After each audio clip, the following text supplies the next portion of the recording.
தினம் அதிகாலை எழுந்திருக்க வேண்டும். முருகன் அருள் வேண்டும் என்றால் அனுதினமும் முருகன் முகத்தில் முழிக்க வேண்டும். கற்பூரம் ஏற்றி தீபார்த்தனை காட்ட வேண்டும்.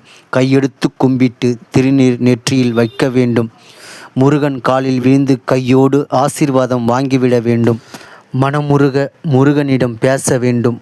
நம் மனதை முருகனிடம் பறிகொடுக்க வேண்டும். நம் மனதை முழுமையாக முருகன் ஆள வேண்டும்.